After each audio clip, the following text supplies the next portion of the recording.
I mean, honestly, and I don't mean to be a jerk about this, it's just a very honest observation. I don't know what real estate agents think about this after reading all their Facebook posts. It's mostly word mumble nonsense. And a lot of them start with, a lot of people have been asking me about, I'm just telling you right now, when your Facebook post starts with that, I already know a lot of people have not been asking you about it. Yeah. Why, if I'm a franchise owner, number one, am I upset at this? Possibly.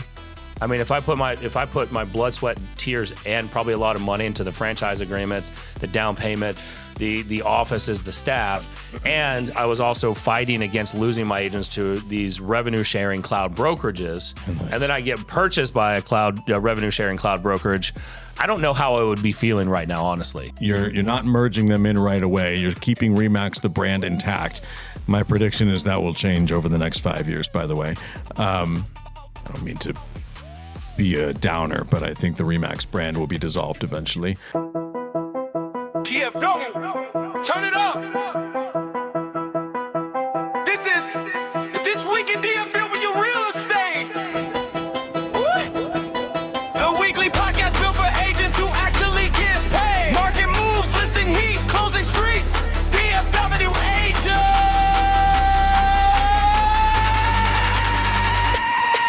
Let's eat. Brian, what does 1973 mean to you? A lot. The end of the Vietnam War. I talk about that way too much on these podcasts. I'm sorry. Good music. And if I remember correctly, that's when RE/MAX was founded. That's what I was told. Well, yeah. No, I mean, 53 years in business, 145,000 agents, 120 across 120 countries. You know, they have franchises in every market. You know, and it's one of the most recognizable brands in history. And, you know, over the past 3 weeks, you're seeing and hearing just mergers left and right. That first domino to fall, because we've been gone for the last 3 weeks. We've been gone for the last 3 weeks. We've had some stuff happen. Everybody's had a lot of life going on. We're happy to be back. We got to get caught up on all the big news. It feels like it's been about 6 years of big news in this business. And this is just the latest. Another big merger and two more big mergers and acquisitions that we're going to talk about today. Yeah, so I mean, obviously RE/MAX got bought by Real. And all the experts that same day and the next day came back. Every single expert. There's so many real estate agents that are business buying, mergers and acquisition experts, stock experts, that just says it's either a great deal or it's a really, really bad deal. It's, man, do you ever think ChatGPT gets tired of being asked the same question? Every time I see a Facebook post, it's like, write me a post about the RE/MAX Real merger that makes me sound like I know what I'm talking about and use as many M dashes as you possibly can so people definitely know I wrote it. Yeah, so a lot of hot sports opinions about this. We're going to dive into it, our thoughts, and I think what it means maybe for the industry. Hopefully I'll have a much more interesting conversation than most people's Facebook posts have been about it. I think what's most interesting about this conversation is how quickly some of the largest players in the real estate industry have scaled their businesses. I think the most interesting thing about this merger is that Real is a 12-year-old company. And they were not nearly as big as RE/MAX from an agent count standpoint.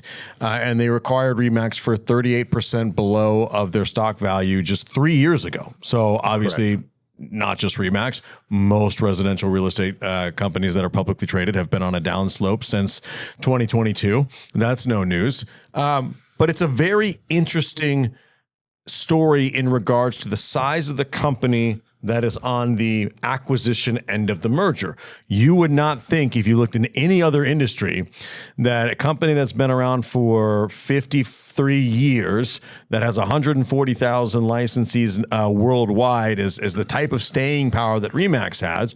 If you drew a parallel to any other industry, you'd think that RE/MAX would be buying Real. Correct. Yeah. Right? You don't see the smaller, quote unquote, smaller companies buying the larger ones. Typically. That is an interesting conversation in itself. I think a lot of what people have been posting about on Facebook and all these sorts of things, or whatever ChatGPT has been writing for them, has been different, and I haven't seen many people having that conversation. What does that say about where the market, or should say the market, what does that say about where the industry is headed when the mergers or acquisitions aren't just happening, they're happening in the way that you may think would be the reverse. The big dogs are not buying up the up and coming disruptors. If you look at tech, for example, nobody's buying Facebook. Facebook swallows up other up and coming companies. That's how they end up with Instagram and those types of things. That usually is par for the course in mergers and acquisitions. Real estate seems to be going the other way right now, where disruptors are getting the power to buy or acquire some of the oldest, biggest brands in the business. That's very interesting. I got two thoughts on it, but before we go into that, I do want to say we have a new sponsor for this show. Yeah. Right. So brand new sponsor for this show, Theron Smith over at Armadillo Home Warranty. You probably, if you've listened to our other podcast, the only real estate podcast worth listening to, you would know that he was a longtime sponsor. He's a great friend of ours, as well as we do believe in that home warranty company and the product and services they provide. We are customers. Yep, we're customers. And I've referred them out to friends and family. And all you need to do as a real estate agent, refer these out to your clients, test it out, because they have the one-page contract. They have the ability, your clients and customers have the ability to use their own contractors instead of using the crappy ones that all the other home warranty companies send out. The ones that are driving the broken down van and usually have the refurbished part that's going to break down a year later. And so all you need to do is go to armadillo.one. I don't know if there's a / right now on that. So just go to armadillo.one. Tell Theron Smith that our podcast, This Week in DFW Real Estate, sent you over there.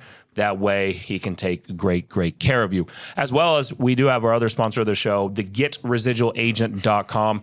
If you want to learn about going beyond the closing, right? Your clients don't end just after they close, right? If you want to increase your lifetime value of a client, you want to start building residual income, you want to start making a piece of every little, you get a piece of the pie, right? Off of every little service product you can think of, electricity, home warranties, internet, alarm. Just go to getresidualagent.com.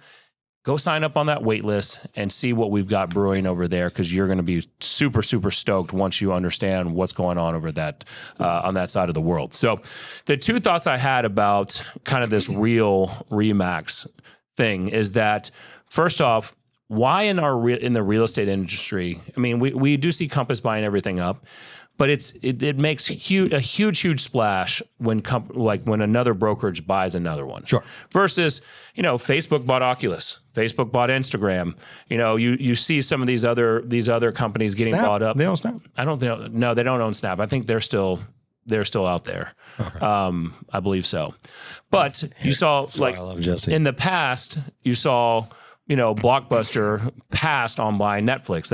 There's stories and there's case studies that explain and break that entire process down, and that's why Netflix is as big as it is today. Because if Blockbuster would have purchased that, probably wouldn't be the Netflix that we see today. No, nowhere close. They would have probably had an entirely different business model, actually. So let's break this down, Jesse. We had a side-by-side in the other tab that I kind of really was interested in. So Real was at 33,500 plus agents, which is 194% increase in the last 2 years. Not in the same time, in the last 4 years, RE/MAX stateside had declined from 85,000 to about 45,000 agents. So outside of mergers and acquisitions, like the mergers and acquisition is only the story because it actually happened, but the transfer of licenses away from the RE/MAX model has been happening for 4 years now. Why is Real growing so much, and why was RE/MAX shrinking so much? So I made you can go to our YouTube page and see the short that I made about the thought process behind this. RE/MAX was the big believer that the brand was the reason why the agent was successful. Sure. And so we talk about models, right? And that model worked for that time. But what it did do is it put the agent, who was the main driver of business in the first place, in the passenger seat. And so as we evolved, we had Keller Williams come along. Keller Williams started to, in the very beginning, they were the underdogs. They offered profit share. They offered a capping commission model. And you saw that they were really looking at the agent-centric first model. Yeah. And as Keller Williams became the dominant side, then you start to see the spinoffs. And in my belief system, and correct me if you think differently, Brian, or anybody else that watched this in the comments on our YouTube channel or in our Facebook group, the DFW Realtor Facebook group that we have, is that the spinoffs typically take the best pieces of the brokerage that's dominant at that time, and they improve it. So we're seeing an improved model break out every single time that we see a spinoff that actually gains momentum. Well, I don't think that we've seen a new brokerage gain a new brokerage that's maybe gained a lot of momentum in the last half decade or so that doesn't have some of the same elements like the ability to build ancillary revenue through recruiting, whether that's revenue share or bonuses or something like that. I think that they all share some commonalities. So I believe there are, yes, I think you're right 100% that the most attractive pieces of an old model will be the foundation of a new model. I think that's where you start in every industry, whether it's insurance, real estate, or automotive sales. You take what's working and then you try to figure out what isn't working, get rid of that, and make what is working even better. So I think we're going to continue to see those commonalities in even newer models and newer brokerages because they continue to be, it's an interesting kind of time in real estate right now because we're seeing a lot of licenses being shifted around, but we're also still seeing like a lot of companies popping up. There are a lot of companies popping up trying to take market share, which is really interesting. So, what I'm also interested in that I don't know much about, and that's why I love doing this podcast, is we can kind of learn along together. Real really markets its technology pieces as well, and its technology offerings, its AI platform, and in that as well. I wonder how much of the growth of some of the players that are taking a lot of market share right now is driven by agents feeling like they have the opportunity to continue to grow the community and make ancillary revenue through recruiting and things like that, building their downline, and how much of it is an attraction to what they feel is technology that is more cutting edge and is keeping up with where the tech industry is going. It's a great question. I look at this everyone talks about their platform being better. And I think I kind of use it as the same old, thought process of which CRM is the better one. Right. So, I hear about Real's platform and AI. I hear about, Compass's, kind of tech stack and how great that is, and then you hear everyone that leaves and they're like, it's awful, this, and this. Right. So, you're always going to have the homers. And the way that I look at this is first and foremost is that, most real estate agents look at this in a maybe not in a business sense. They're looking at it as a small business owner, where they're like, Real has now taken on. I think they paid $800 million for it. What was it? There's a lot, something like that. Yeah, somewhere around $800 million. They're taking on debt to do so, and people just don't understand at a higher level how this works and operates, because Real was already I believe that Real was already losing money on their when they were using doing their quarterlies. They weren't cash flow positive. They were excuse me. Their revenue has increased a ton year over year, but I think you may be right. Yeah, they're still not in that positive cash flow yet. So what I see this as it's an attempt to gain market share. You now have agents. You now have 145,000 agents that you get to bring into your ecosystem. They're not joining as of right now. Remax is not merging in. It's a separate entity. Everything's going to pretty much run the same way as it did. Sure. I'm sure there's going to be some efficiencies that they can bring into Remax to help scale it and reduce operating expenses. But where I see this is that Real has done a great job on their ancillary businesses. So they've got, their title, their mortgage, they've got their Real wallet that they get paid from that, or they can hold money in it. And the Real as a brokerage is earning interest off the deposits that are in that Real wallet. So what you're saying, if I hear you correctly, is that some of the attraction for these these brokers that are buying is not just licenses, it's all the ancillaries that come with transactions and having licenses under your brokerage, right? You offer them a Real wallet, now you're making interest on the deposits, right? You bring on more licenses that are doing more transaction, you sell more ancillary services, right?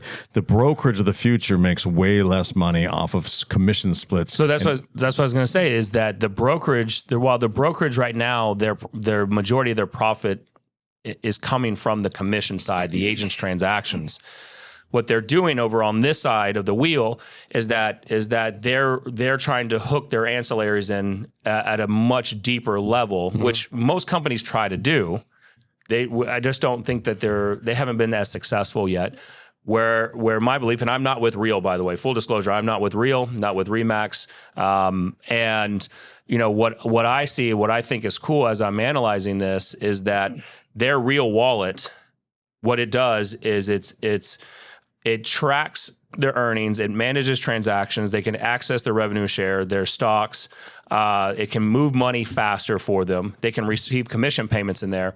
And again, that all gets held to where it's a banking layer, almost a fintech style banking platform, so that, Real can move faster. Probably it's much more cheaper for them, so probably a lot more cost efficient, as well as I'm sure that they're getting some type of ancillary revenue off of the money being held in there, maybe the credit card swipes that are happening there. I know that you can actually go borrow money against it and then pay that back. And then maybe you go buy other companies like Remax when you get levered up. Exactly. So this to me is a much bigger play at the business level. I think real estate agents, unfortunately, are only thinking at the transactional level and bringing on this debt, and they're not looking at the real bigger picture of this. I don't know what, I mean, honestly, and I don't mean to be a jerk about this, it's just a very honest observation. I don't know what real estate agents think about this after reading all their Facebook posts. It's mostly word mumble nonsense. And a lot of them start with, a lot of people have been asking me about, I'm just telling you right now, when your Facebook post starts with that, I already know a lot of people have not been asking you about it. Yeah. Anyway, yes. So you're saying after an hour, the post of a lot of people have been asking me about the Real Remax merger. It happened at noon. What are you talking about, bro? Relax. This is a very interesting conversation for those reasons, meaning, pay $880 million for 145,000 licenses, and then you're not merging them in right away. You're keeping Remax, the brand, intact. My prediction is that will change over the next 5 years, by the way. I don't mean to be a downer, but I think the Remax brand will be dissolved eventually. But how do you make money off those 145,000 licenses? Well, obviously, you streamline operations, centralize everything. You get rid of a whole lot of overhead. But it's the ancillaries, right? What you really have is 145,000 ICA agreements and influence over 145,000 individual operators that you can now have the opportunity to provide ancillary value for. And I think that I wouldn't say the smartest, I just say that the brokerages that seem to be the most active right now, I don't believe they're acquiring licenses because their big play is let's drive as much revenue as possible from commission splits. I don't think that's the way the brokerage of the future works. No, it's not. Yeah. No, you're 100% correct. And and right now, like you said, Remax isn't going away, but in 5 years, my thought process immediately when I heard about this is, well, why, if I'm a franchise owner, number one, am I upset at this?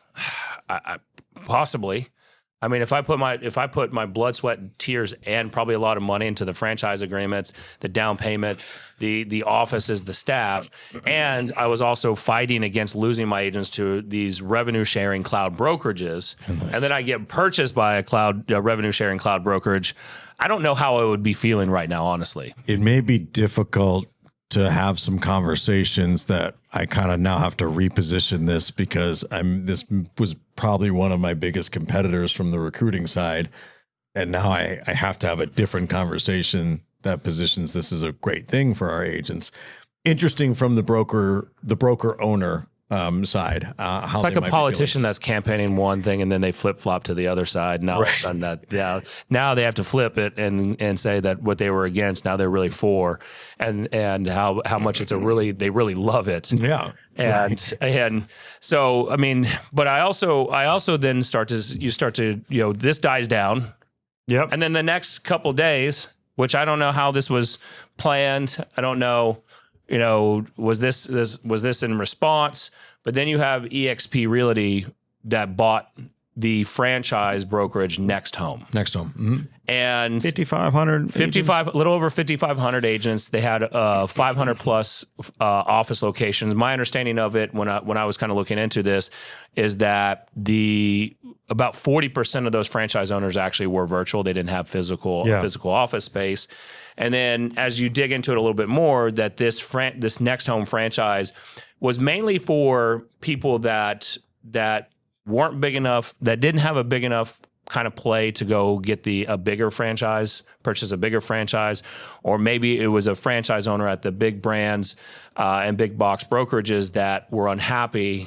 They dropped that franchise and then went to this one. It's almost like a landing spot where you kind of see interesting. Like a lot of these next homes had anywhere from less than 20 agents in their office. Yeah, I hadn't heard of the brand before, so I didn't do too much digging into their model. But another acquisition that a lot of people had a lot of opinions on. So 500 physical office locations. Well, it was franchise. Okay, so maybe 200. Yeah, physical they said locations. about 40% were. Okay, how many office locations does Remax have? I'm sorry, I put you on the spot with that. Yeah, that's why we don't do this show live anymore. They have 9,000 office locations globally. Okay. I think those will be closed in 5 years. I don't mean I appreciate you listening to our show. I appreciate the fact that we're allowed to say things on our show that I don't know why people would be mad about me saying that. I just think it's the truth. And not because, by the way, I love having a physical office location. I'm a physical office location guy. And I think that real estate agencies of different models will continue to have physical office locations. I think they bring value. And I think there are a lot of agents out there that love having a physical office space. I just don't think that a virtual brokerage like Real has it on their long-term roadmap to operate 9,000 physical office locations long term. It's specific to that. It's not them operating; it's the franchise owners that's operating it. But I've said in the next 5 to 10 years, I believe as those franchise agreements renew or whatever or expire, then they will mostly all be dissolved into the Real brokerage model. And it could be. I think that's probably most likely the plan. Again, because I believe it is, when you think about operating at that scale, it is exponentially more expensive to operate two brands. Just the marketing and recruiting cost alone is exponentially more expensive. So if my real play is to bring licenses under my umbrella and I realize revenue from the other ancillary ways that I make money outside of commission splits, well, keeping my overhead higher because I'm operating two succinct brands, the Remax brand would have to really, really, really be worth continuing to operate, if that makes sense. Well, I agree. And Jesse's showing me here. So with the eXp merger, obviously,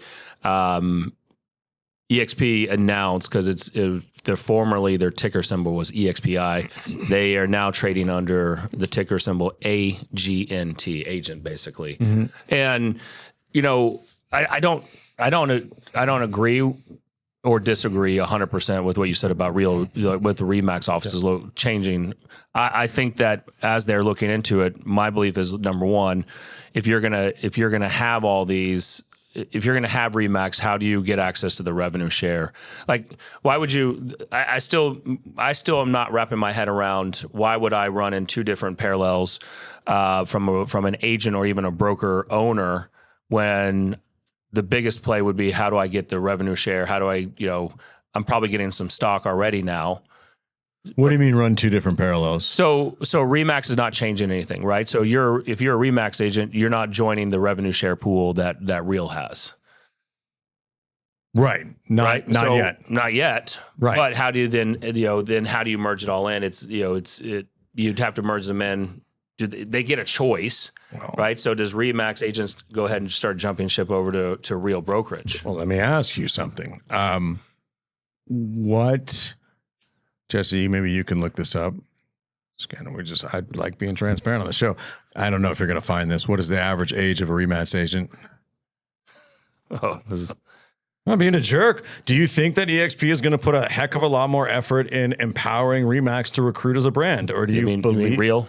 I'm sorry. Yeah. I'm sorry. We switched it. Yeah. So Yeah. do you believe that they're going to expend a lot of resources in continuing to evolve and grow the Remax brand, running it parallel, even though you are running the Real brand? And the average age, they believe, is late 40s to mid 50s. So you're probably looking at 10 years before there's a decent amount of the Remax agents that are no longer working in residential real estate.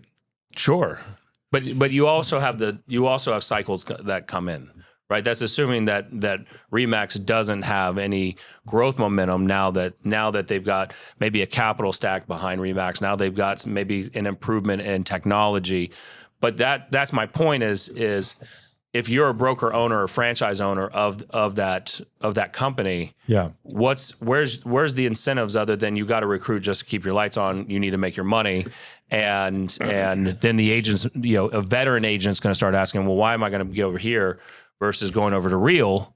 Right. And I get the revenue share. I agree.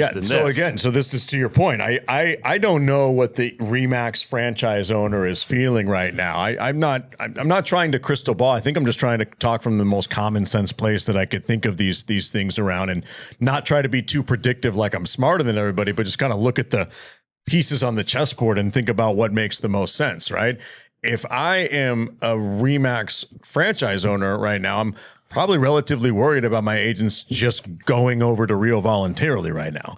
And while obviously all of the headlines are, we're not doing anything to change Remax, what else are you supposed to say as Real right now? You're supposed to say day one, like, hey guys, shut your lights off. Yeah.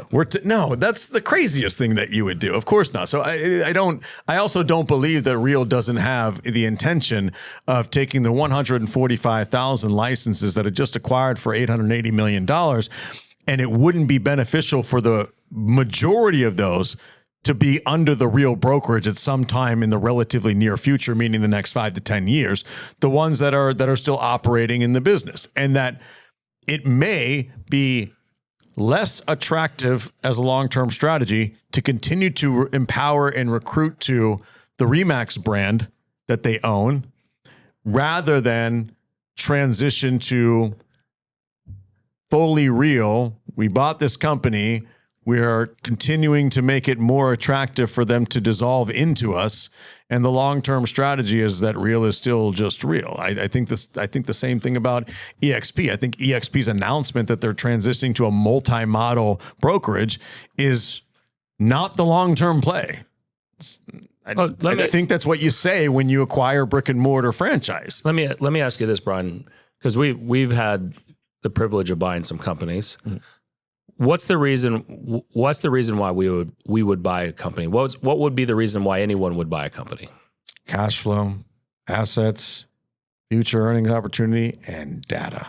What do you also believe that you could do better if you're the buyer of another company? Streamline efficiencies, operations, cut costs, right? Realize higher margins because you have overlap in all of your operations now. So if you can immediately eliminate operational inefficiencies, that's probably the number one reason to purchase a company. They've got high revenue. They don't have high margins. You do a lot of the same things they do. If you just did them under your team, you'd realize profits right away. In, for example, the property management space, that's the number one reason to buy a company. No, 100%. And as we look at this, that is, when you look at Real and you even look at EXP, when they come out with their quarterly statements, they're showing how they've decreased operational costs. They're looking at the average cost per transaction. They're looking at even reducing human capital at times, which is unfortunate because that means layoffs.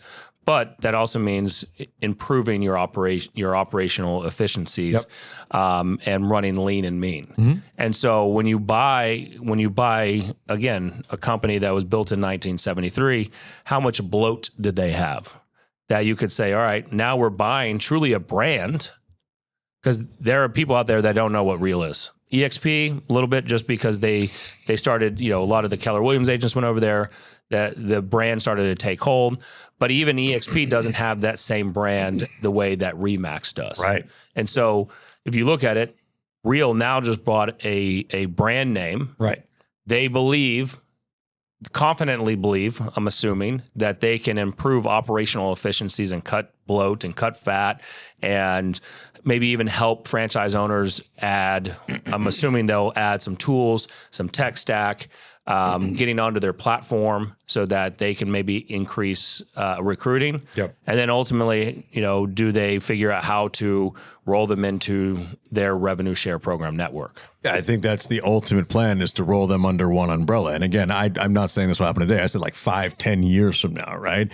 But if I was going to take on debt and then purchase a company, the first thing I'm thinking about is operational efficiency, right? And so is the long-term play to continue to run two entirely different companies with different models operationally, that's exponentially more expensive. So I don't think it's like some evil genius strategy to mention. That's probably the long-term play. Running two completely different companies with completely different business models and continuing to try and grow them both, that's the big thing. Maybe they'll change their name to RE/MAX. Who knows? I mean, didn't they already do something like that? Real? Did they? That sounds like a pre-workout. I like it. So RE/MAX creatine. So again, just to jump back over into the EXP NextHome, basically acquisition, where EXP sitting on a ton of cash purchased NextHome for cash. Yeah, they're not buying. They're not buying this unleveraged,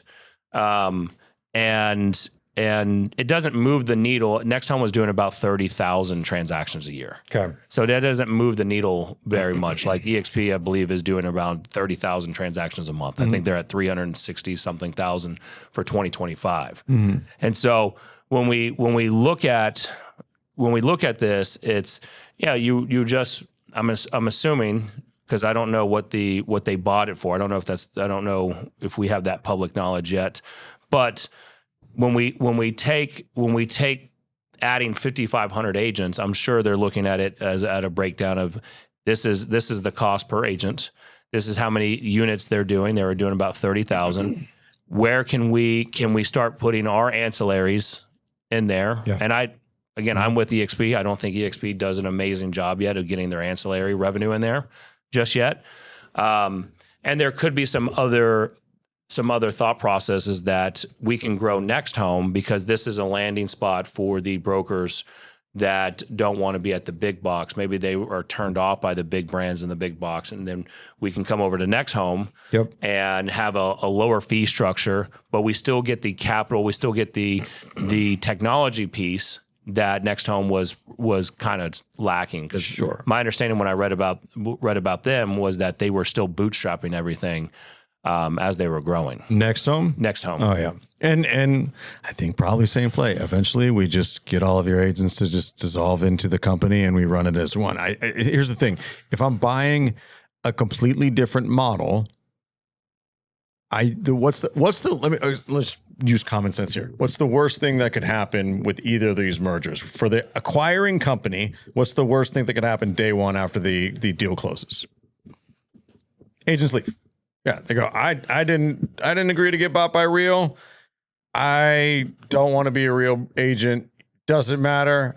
I bleed red and blue balloon colors, whatever, right? So the worst thing is that I leave, and that happens en masse, especially if I'm buying a radically different model, right? So what is the messaging always going to be? We're not changing anything. This is going to be a value add for you. We're not really going to tell you how it's going to be a value add for you just yet because we're not changing anything, but it's going to be a value add.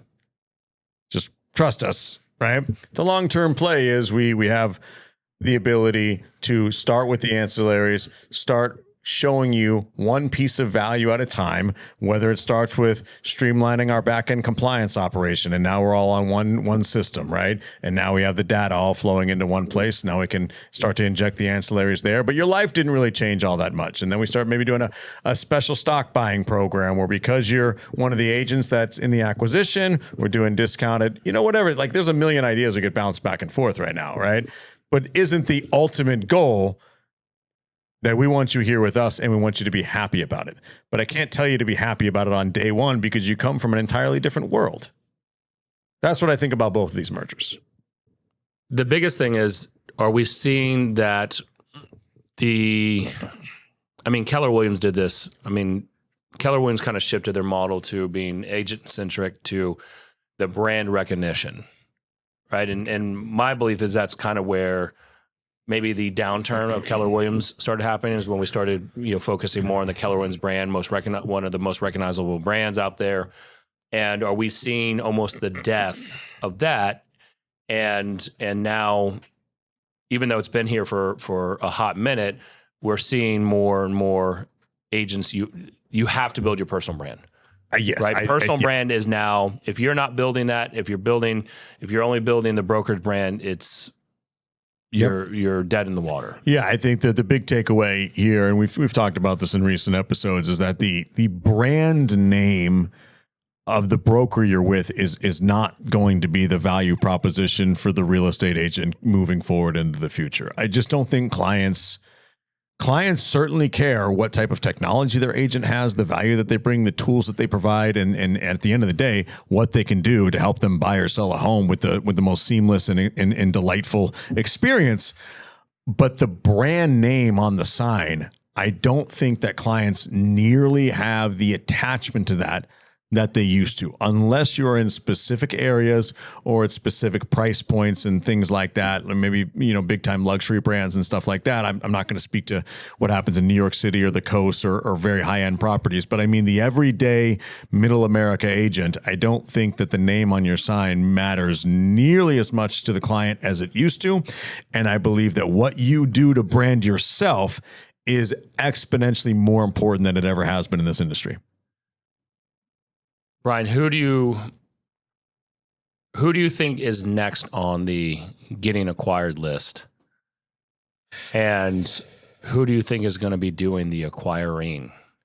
Right? If we think about this, Keller Williams got Gary Keller sold, if not a majority, 49%, somewhere just a hair under the minority shares of Keller Williams, right, to a private equity group. Private equity typically doesn't like to stay in for too long. Their job is to come in and make it more efficient, streamline, and then to turn around and sell that. Right.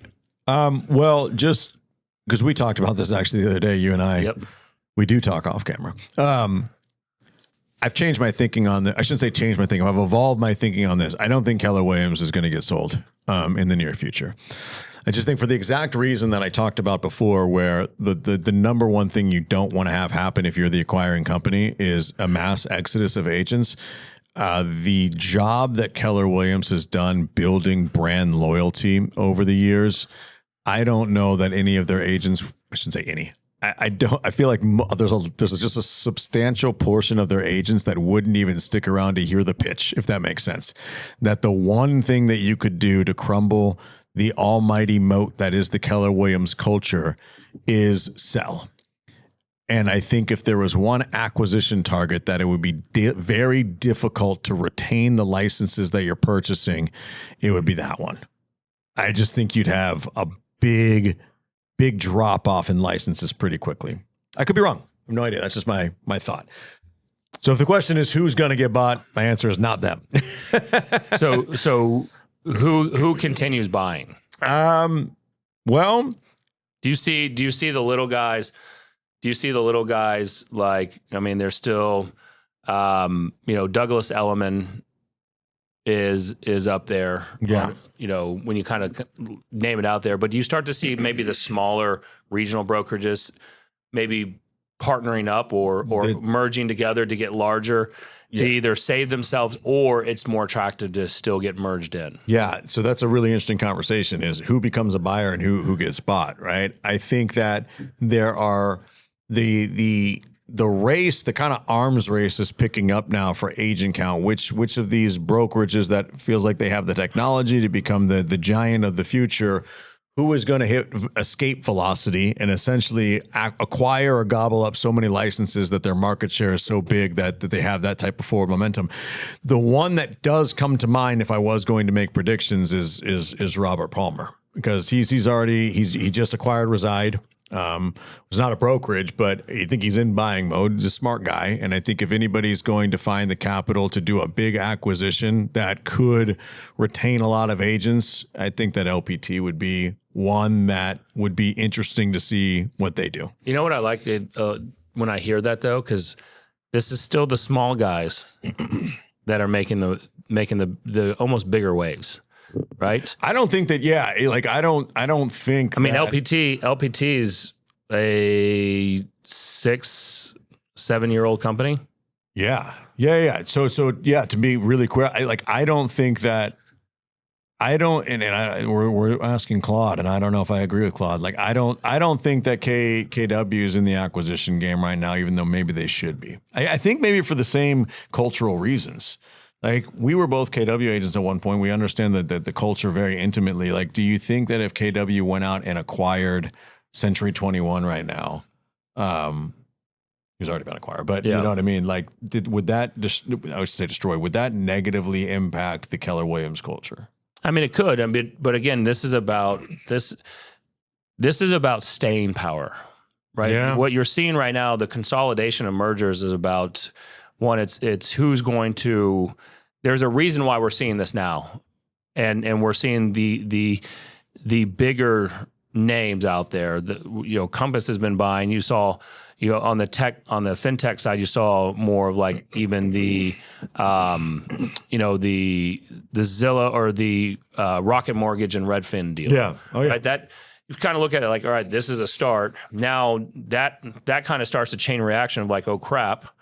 Does Zillow get into the mix? There's a lot of rumors of Zillow getting into the mix, and what happens if they buy something up?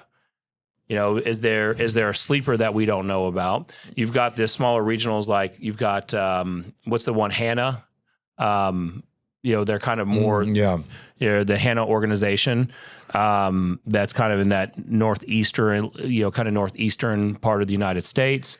You've got HomeSmart, which to me, HomeSmart is very similar to NextHome. Yeah. HomeSmart.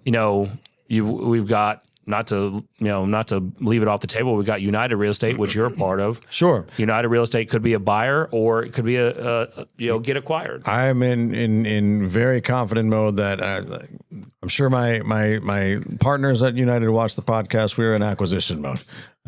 They've been growing like crazy. I think they have a fantastic model, and I'm a brick and office mortar guy. We're more of a classic. I love our model, and the AI stuff that we're coming out with right now, I think is top notch. It's fantastic. You made a really interesting point though about PE and Keller Williams, in the sense that the clock definitely seems to be ticking whenever PE gets involved. I don't know many PE deals where they stay in for 20 years. No, they don't like that. Right. They got to turn their money. They have to, right? At the end of the day, they got to get returns for everybody in the fund. So does JPAR get... What are we, 2 years into that? Yeah, 2 or 3, probably 3 years now. But does JPAR get involved? Like, JP and Associates was acquired by a company, I think out of Utah, if I remember correctly. And are they up to get acquired? And so when we start looking at all this is the fun part. Now, a whole nother show could be, do you start to see what happens to large real estate teams and organizations? You'll start to see mergers. You're going to start to see, people teaming up, because this is about surviving. Eventually the slices of the pie are going to get smaller and smaller. So you've got to retain and capture more and more of it. Here's the thing. At the end of the day, none of this has anything to do with you doing real estate transactions. So if you get your mind too, like we have fun doing this for an hour because we like talking about it, but at the end of the day, we're still going to go lead generate and do sales calls after this, right? So if you're not doing your calls every day and selling houses, it really doesn't matter what happens with your brokerage, whether they get acquired, whether they acquire someone else, whether they come out with a new piece of technology, you're not going to be in the real estate business, so it won't matter. So make your darn calls. And as Nick was talking about before, this is just an insight that your personal brand and your ability to build relationships through your brand and your business is more important than ever before. Look, and you and I are not huge social media people. We don't love it. You definitely don't love it. But this is where it's figuring out how to utilize AI to help you go and at least to be more present online, to be more SEO, GEO, AEO friendly, so that when people start searching online or asking Chat, asking Claude, asking Grok or Gemini, whatever the new one that would come out there, that you're at least in the playing field. Yeah. And I'm hosting an event and Brian's going to be speaking at it June 17th. We will link and put the RSVP invite in our group, DFW Realtors. It's going to be from, I believe, 9 to 1 at the Irving MetroTex location. So you don't even know that. It's Irving MetroTex location, Brian. And we're going to be talking about AI and not about the BS AI stuff where it's like, oh, here's the prompts. Just go do it. This is people utilizing AI and actually in their businesses. They're going to show you how to do it. They're going to show you what they're doing. And we've got some amazing guests that are going to come up and share. And there's no sales pitch. So anybody that's trying to sell an AI service, we're not going to allow them in. This is about giving value back to our agents here in the Dallas-Fort Worth area.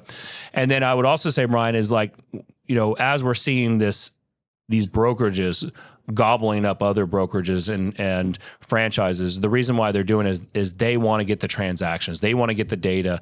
They want to get agents on their platform so that they can figure out how to start extracting money off them from every little piece of the transaction that's happening. Exactly. And so what I would advise agents, I would say tune in and listen, really drop everything, listen to what I'm about to say, is that's why Brian and I have launched the Get Residual Agent Network.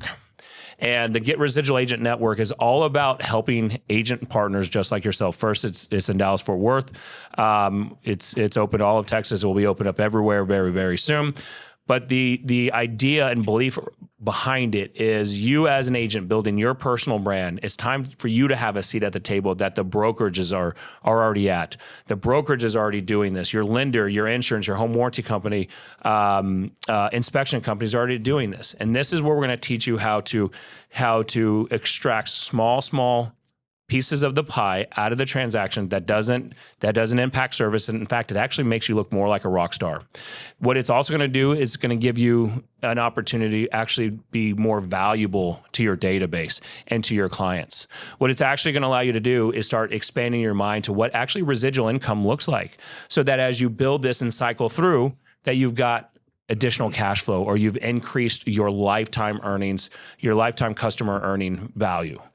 So all that we ask is there's no sales pitch. You don't have to pay anything, at least right now. You just go to getresidualagent.com. I believe if you go there, you can join the wait list, or do I have to say /wait list? No. It'll just take that one's there. Gone. So now you can just getresidualagent.com, go join that, and let us show you. It's going to be a collaborative network of like-minded agents who want to make sure that they're going to have their seat at the table, so that the brokers don't run them out of business. 100%. The future is going to look different than the past, and we want to help agents be prepared for it. I think the future is now, Brian. The future is, Skynet. The future is now. All right, everybody. Thank you for listening to episode 11-ish We appreciate it. Check out homewarddfw.com for all your property management needs, tourstudios.com for all your multimedia and podcast needs. And whenever you've got clients that need that one-page contract, go to armadillo.one and refer them over to Theron Smith over at Armadillo Home Warranty. We appreciate you guys hanging with us, and we'll see you next time. DFW.